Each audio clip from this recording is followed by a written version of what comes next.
Opa, tudo bem? Meu nome é Marcelo Lima, eu sou criador e professor da Pequena Oficina de Dramaturgia e essa é a nossa segunda videoaula sobre Storyline. Caso você tenha perdido a primeira videoaula, vai ter um link aqui na descrição e eu convido vocês a conhecerem. Bom, vamos lá? Bom, vamos lá. Essa é a nossa segunda aula sobre Storyline, é o momento em que seu conflito ganha forma. Como a gente falou lá no começo, né, essa primeira aula sobre logline, a logline ela é como se fosse uma bomba com um pavio curto onde você tem que criar um impacto com a sua história, né? Você tem que mostrar de cara o que é interessante, o que, é que você está querendo contar, seja a partir de uma coisa, um incidente surreal que acontece, que é interessante, ou porque o personagem tem uma busca, um desejo muito forte que faz com que a gente queira acompanhar.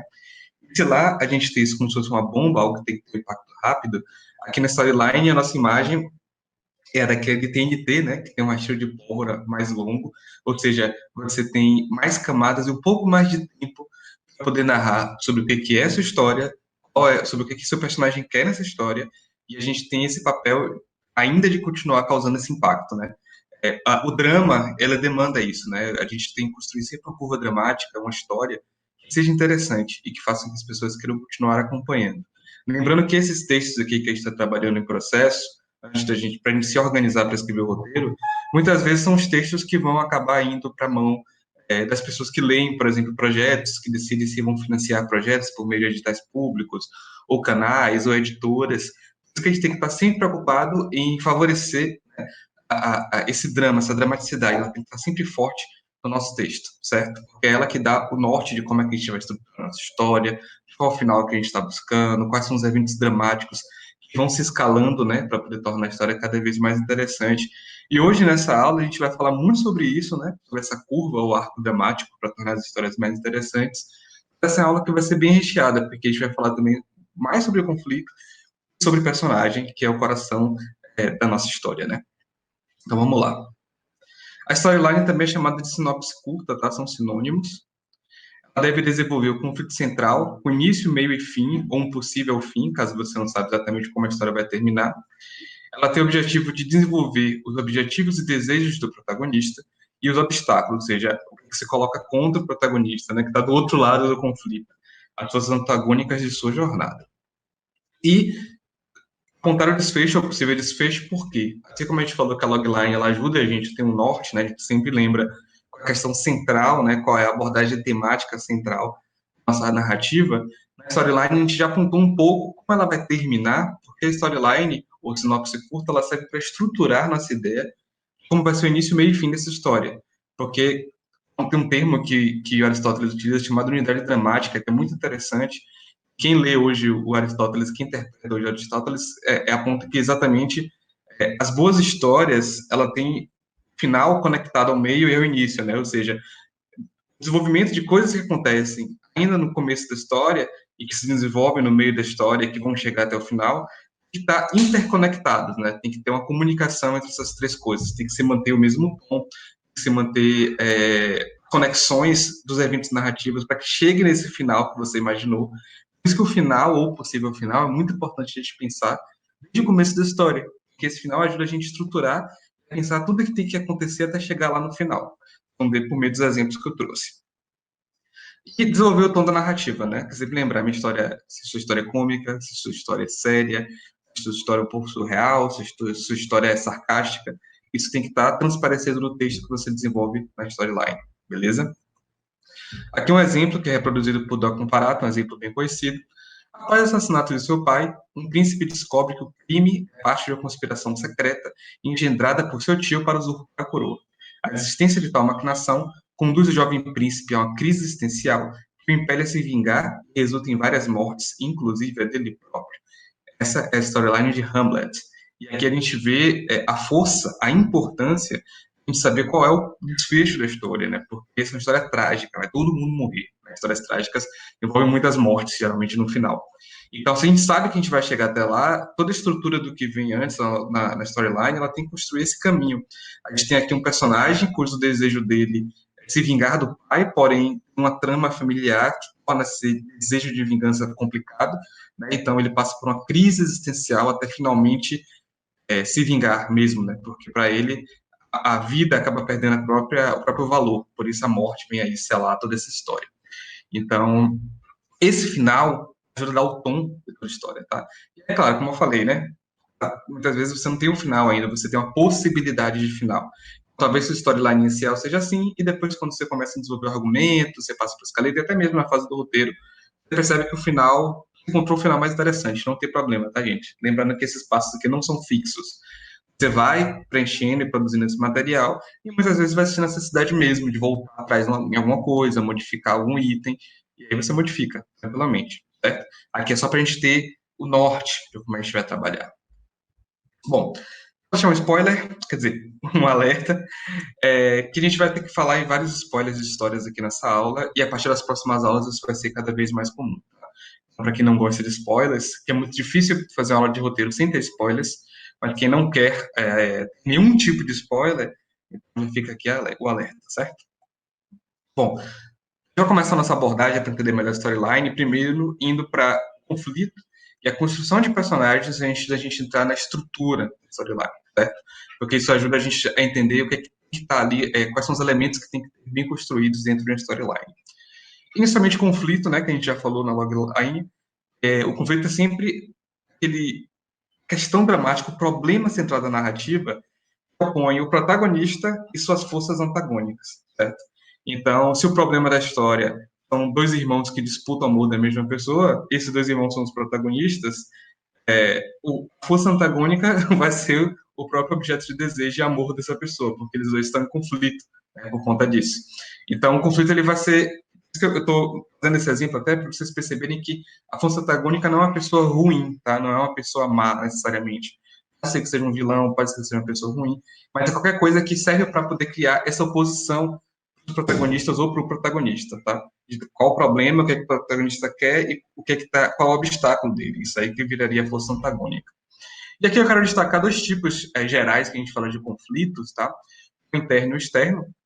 O interno é aquele que é inerente ao personagem. É quando o personagem, a psique, o psicológico dele, é o próprio obstáculo da história, né? Então, aquele personagem está preso por uma questão mental, ou que tem algum tipo de problema de autoestima que ele não consegue superar para realizar seus desejos. Esse é o conflito interno.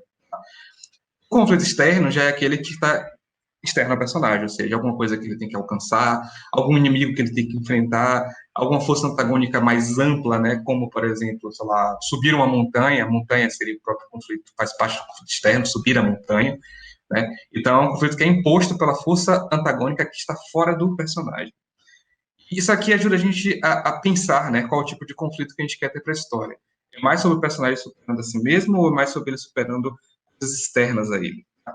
De modo geral, a gente faz essa divisão, né, com a divisão didática até, mas os personagens têm esses dois conflitos costurados, né? Geralmente um personagem que precisa, dando um exemplo, subir uma montanha, um conflito interno que ele quer resolver. Talvez ele esteja fazendo isso de uma forma terapêutica, ele sai de um relacionamento de anos e anos, né, e se colocou esse objetivo.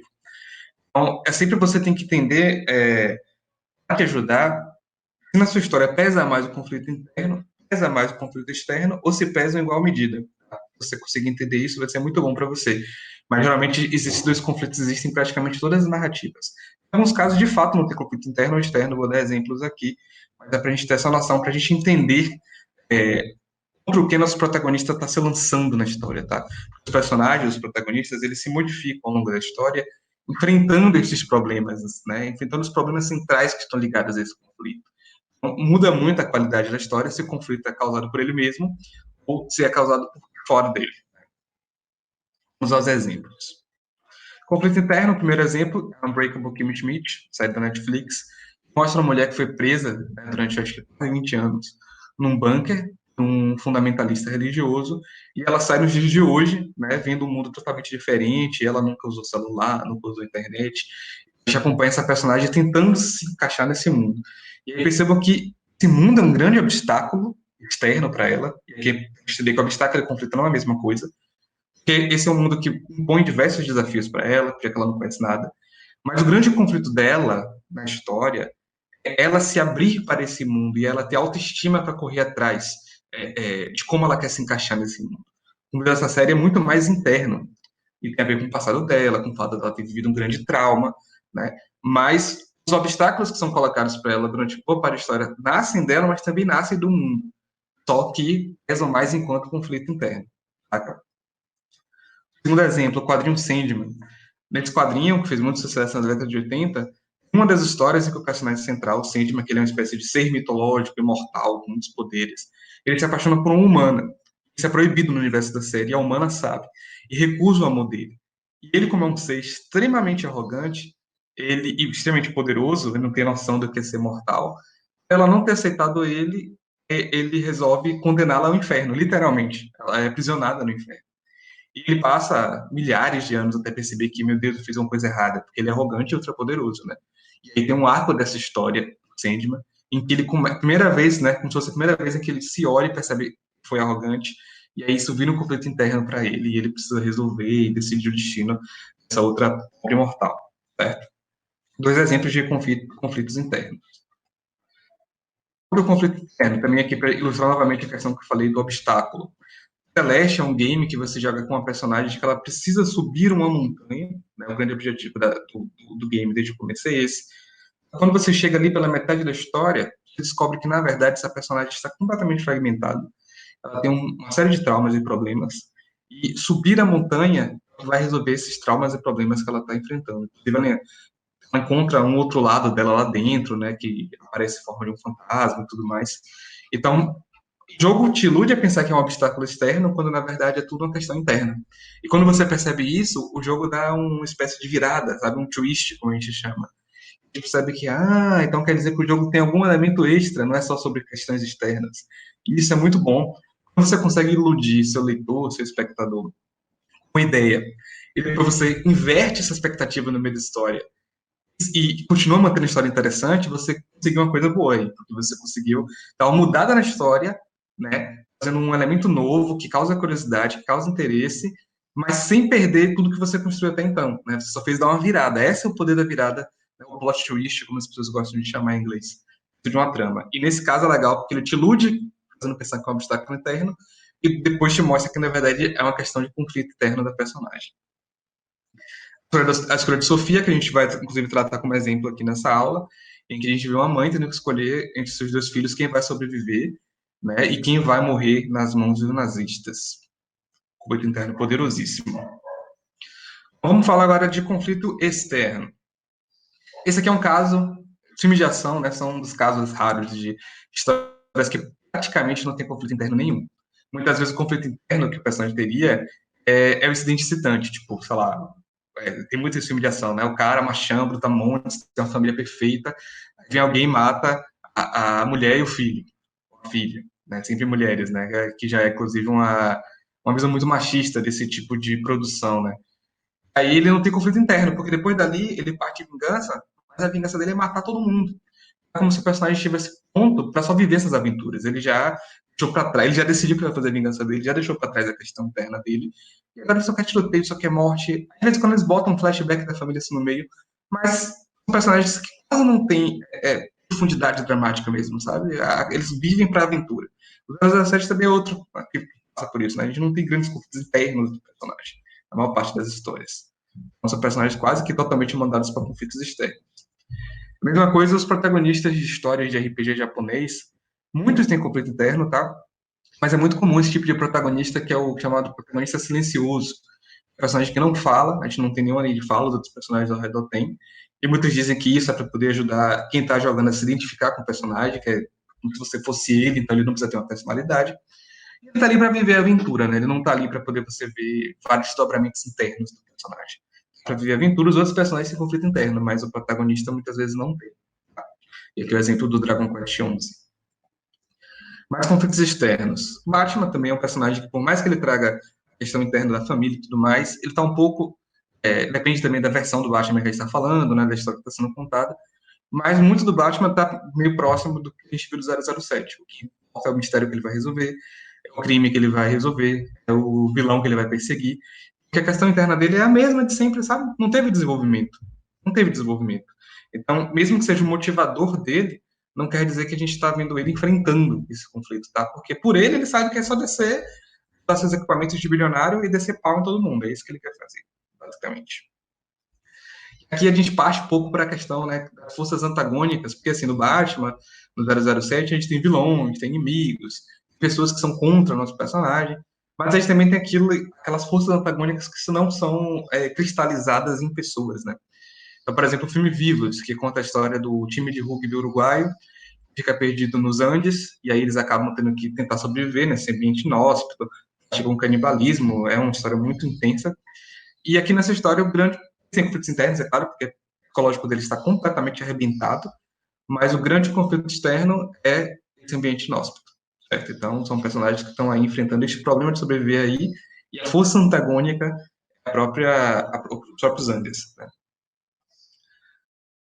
E mais exemplos de conflitos externos, né, de forças antagônicas não cristalizáveis em pessoas, porque podem ser a natureza, como a gente viu aqui agora, mas pode também ser instituições, como, por exemplo, o racismo estrutural e institucional, que a gente vê em Os que Condenam, né, de Ava DuVernay.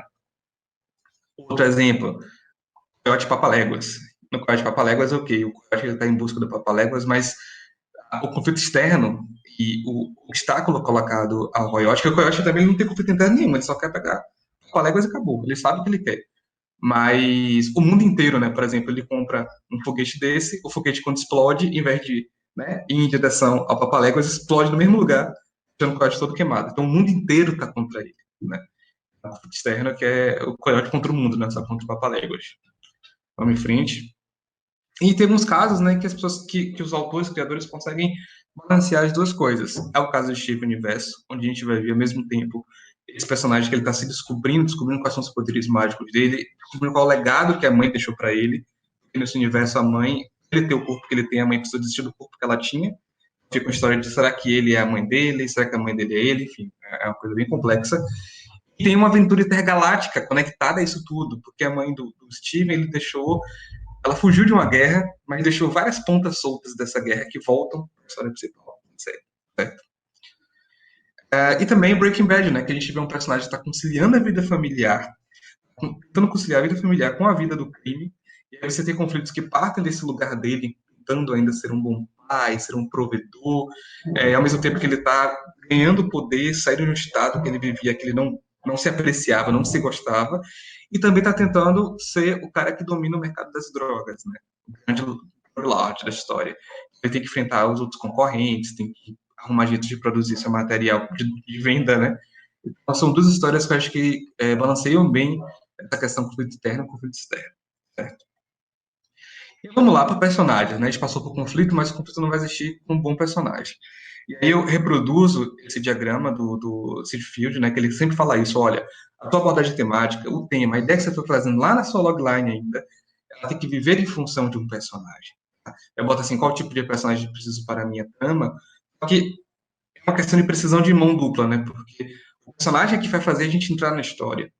Então, muitas vezes, a história ela surge do personagem. Sacou? O personagem precisa de alguma coisa, ele deseja alguma coisa e vai em busca dessa coisa. Né? Seja um desejo, quando ele fala assim, vai em busca, seja no conflito externo, seja no conflito interno de algo que ele precisa melhorar nele, que ele quer, enfim, trabalhar e superar, né, enquanto personagem. E a gente tem que estar sempre lembrando disso, né? O arco dramático, narrativa, história envolve mudanças e transformações, né? Seja para pior, seja para melhor. Tem mudanças que acontecem depois o personagem volta para o mesmo estágio, mas existem transformações e acontecimentos que levam a mudanças em como o personagem se comporta, ou se não, como o personagem se comporta no problema que ele está tentando resolver, certo? Então a gente sempre tem que lembrar isso, né? Personagem é ação, personagem tem necessidade, ele faz ações físicas e emocionais, e isso tudo aí envelopa qual a temática, qual a abordagem que a gente quer para a nossa história, certo? Então vamos lá em frente. Aqui, novamente, a divisão didática, assim como a gente também dividiu o conflito interno e externo, tem várias divisões, vários estudos que analisam como construir, como compor personagens, mas tem uma divisão que eu acho muito boa, que é essa entre personagem plano e personagem redondo, que ajuda a gente a entender, né, a abordagem que a gente quer para o nosso personagem. Aqui eu vou usar o Kratos do God of War como exemplo, que eu acho que é um excelente exemplo. E aí, vamos lá. Personagem plano. O que é o personagem plano? É aquele personagem que ele tem uma atitude fixa, né? Ele não muda muito ao longo da narrativa, ele tem um comportamento fixo. Ele não se contradiz, ou seja, se ele quer alguma coisa, o desejo que ele quer nessa história provavelmente é compatível com toda a jornada que ele vai desenvolver ao longo de toda a história. Isso tem a ver com o jeito como ele se comporta, como ele se expressa. Né? Ele não entra em contradição, ele não tem fragilidades. E a motivação dele é simples e muito fácil de pegar. Se a gente pegar o Kratos, porque Quem não conhece o God of War, é uma história de um personagem, o deus da guerra, né? Ele se torna o deus da guerra.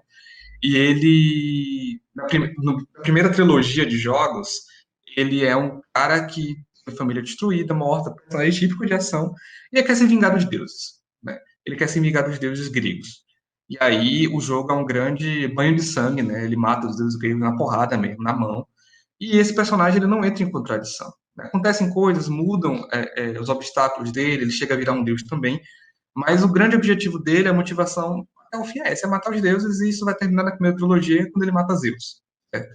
E a atitude dele é fixa, ele é um cara destemido, ele é vingativo, ele não tem espaço para essas falhas.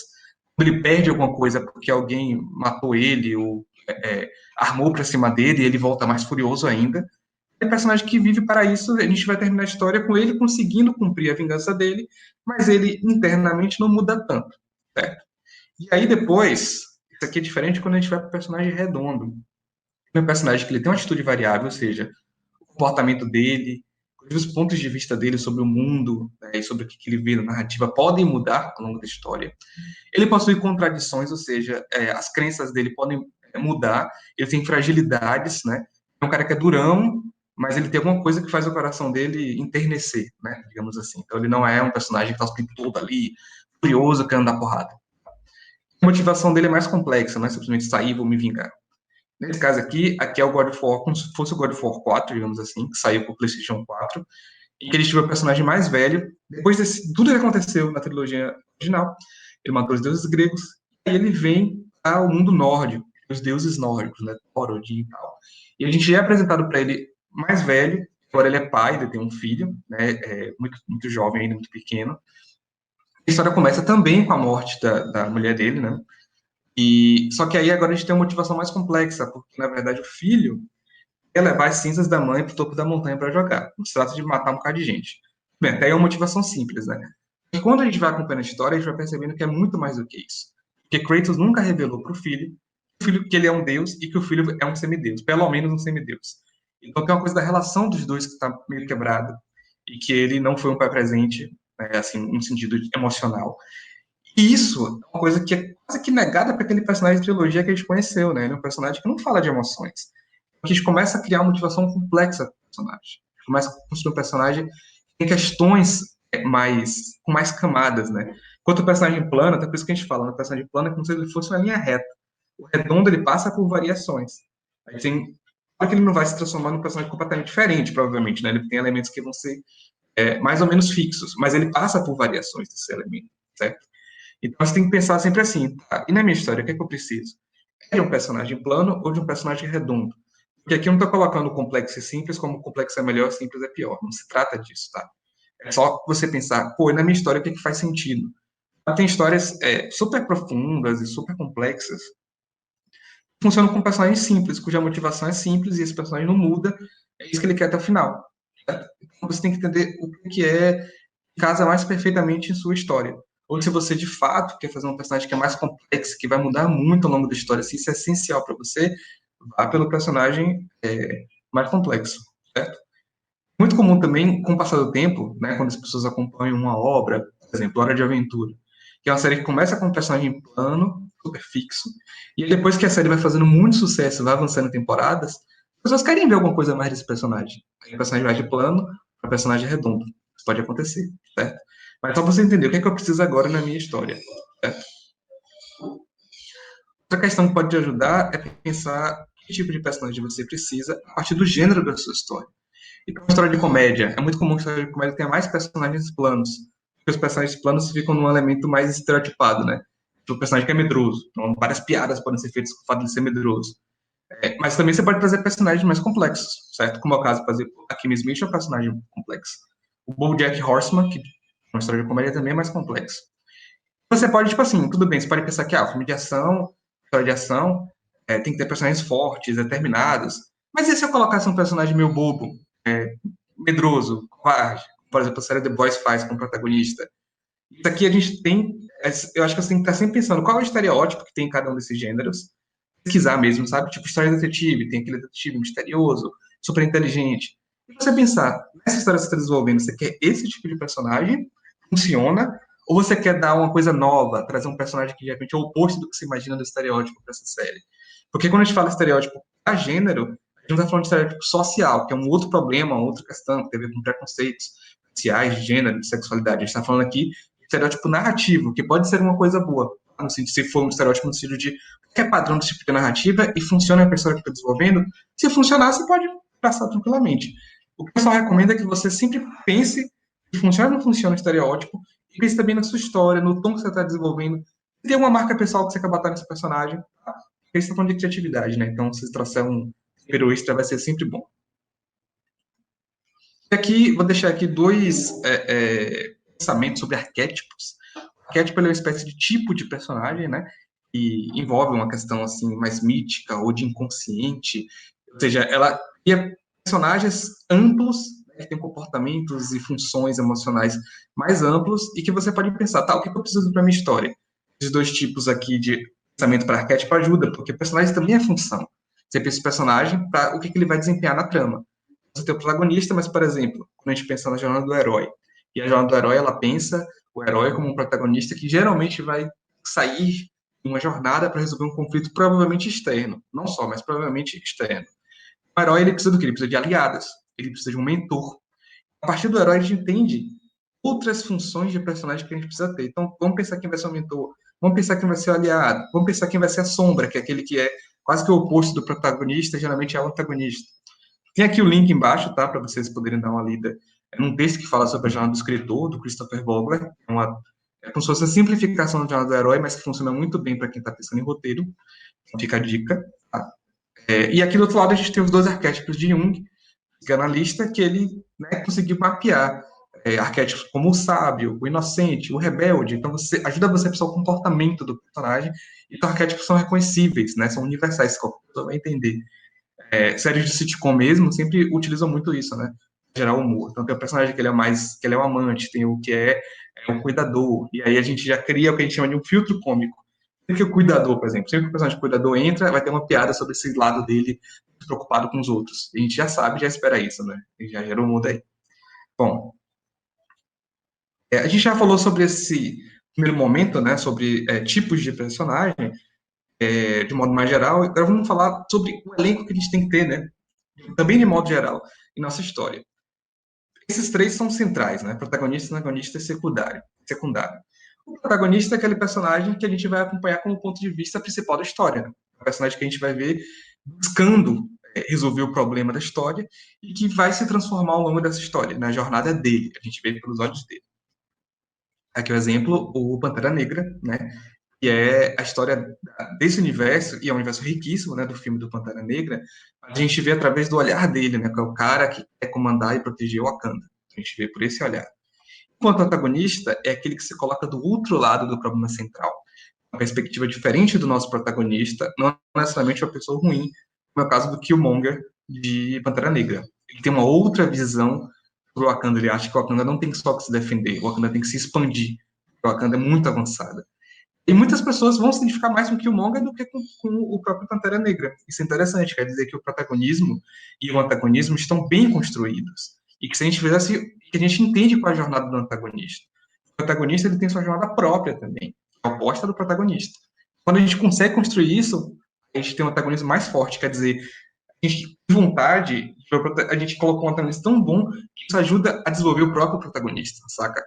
E aí, lembrando que o antagonismo, né, não precisa ser necessariamente um personagem, pode ser uma força antagônica, uma força da natureza, uma força social. E os personagens secundários vão amarrar a classe muito geral, vai amarrar todos os personagens secundários, né? Desde os ajudantes, aos aliados, interesses amorosos.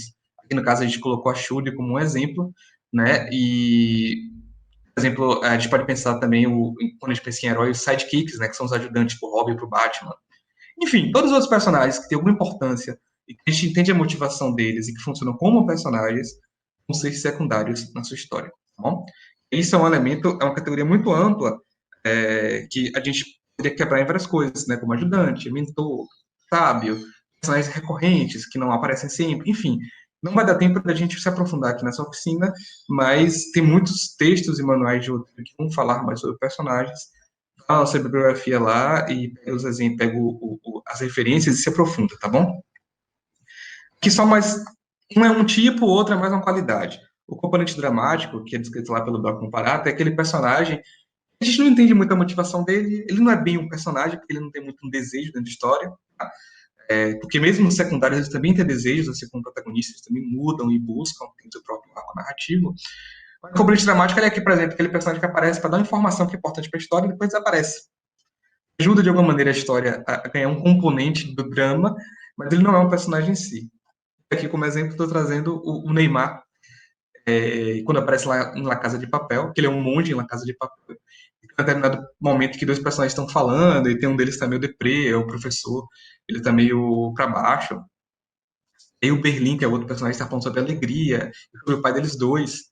E aí o Neymar aparece e meio que ele fala sobre o Brasil da alegria, do futebol, papapá, papapá. E isso serve os personagens depois discutiram, tipo, temos que viver como se fôssemos brasileiros. É uma coisa meio ridícula, mas o plano dramático faz exatamente isso. Neymar aqui ele não é um personagem, ele não tem desejos, ele não tem, sabe, a gente não conhece sobre ele, mas ele serve para introduzir esse tema, e depois aparece.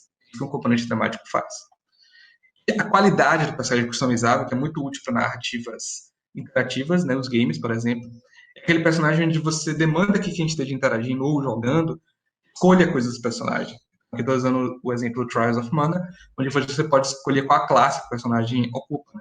Se ele é um guerreiro, se ele é um paladino, se ele é um herói divino. Tem outros personagens que você pode escolher se eles são magos. E em outros games você pode escolher até mais coisas. Você pode escolher a voz do personagem, escolher o gênero do personagem, você pode escolher a história do personagem até aquele ponto, né, o background do personagem. Você pode escolher, enfim, nome do personagem, aparência do personagem. Então, em histórias interativas, esse lado customizável é muito bom e muito importante. Você constrói o personagem como se ele fosse uma matriz, né? Esse personagem que é o principal, ele pode seguir esses caminhos, ele pode ter essa aparência, ele pode ter essas histórias de fundo, enfim, é mais complexo, como vocês estão podendo perceber, mas isso varia muito de game para game, de história interativa para história interativa. Algumas são uma coisa mais cosmética. Você escolhe a aparência e o nome, mas a história é a mesma. Mas é porque é importante a gente saber que existe essa possibilidade e a maneira do jogador também se projetar mais dentro da narrativa, né? Porque ele pode escolher e pode desenvolver o personagem dele do jeito que ele quer, isso quer dizer que ele vai ser uma narrativa um pouco mais pessoal, mesmo que as histórias sejam, que as escolhas sejam pré-configuradas, mas isso dá essa coisa de se colocar já dentro do game. Certo? Bom, e aqui eu vou deixar para vocês o seguinte: fichas e perguntas que podem ajudar você a criar seus personagens. A maior parte delas é muito focada nessa questão do conflito, o que o personagem quer, o que ele precisa disso agora, porque como eu vim pontuando, o personagem vive uma jornada de transformação na história. Tá? Mesmo que depois dessa jornada de transformação resete a transformação dele, ele volte a cometer os mesmos erros ou acertos no final, mas é tudo sobre um personagem buscando algo, sendo colocado para resolver algo, e o que acontece no caminho, o que é que muda nele, o que é que não muda nele, o que é que muda sobre esse problema. Então essas perguntas ajudam, sabe? A gente sempre lembrar quem é esse personagem, como ele se comporta, como é que a gente vê as ações dele, o que é que vai se transformando ao longo da narrativa. Isso aqui serve para a gente construir fichas de personagem. Tá? As fichas de personagem é tudo aquilo que você escreve sobre o personagem antes de começar a escrever a história, que você precisa saber sobre ele. Cada roteirista tem sua abordagem para isso, né? Tem gente que gosta de escrever verdadeiras romances sobre o personagem. Eu, particularmente, gosto de escrever uma página só. Eu respondo essas questões, eu escrevo uma página sobre o que é que eu acho que aquele personagem é, sobre o jeito que ele fala, o jeito que ele se comporta, o jeito que ele pensa. Não gosto de escrever muito, por quê? Porque depois eu vou começar a desenvolver ele na história, e nesse desenvolvimento, sabe, de escrever o argumento, de escrever o roteiro, pensando aqui, eu faço antes de ir, inclusive, para o argumento, nessa parte de storyline. Porque eu gosto de construir o personagem nas coisas que ele faz.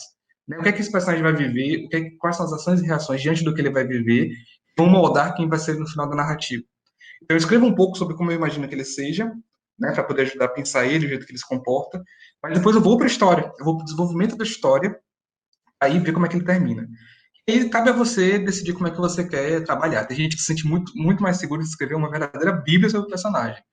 30, 50 páginas, com tudo, todo esse tipo de roupa que ele usa, todos os personagens que ele conhece. Eu prefiro escrever uma página só e depois trabalhar ele para ver como é que ele funciona. Tá? Mas digo aqui essas perguntas. No próximo slide também tem mais perguntas. Beleza? E também tem links aqui agora. São fichas de personagens achei muito legais, e também discussão sobre personagens que eu achei muito legais, que vocês podem acessar para se aprofundar nesse tema, beleza? Então, essa aula vai ser dividida em duas partes, certo? A gente acabou de assistir a primeira parte, e como ela é bastante recheada, a gente já falou de personagens, falamos de conflito, e a gente vai falar da estrutura do texto da storyline. A estrutura vai ficar para a parte 2 do vídeo.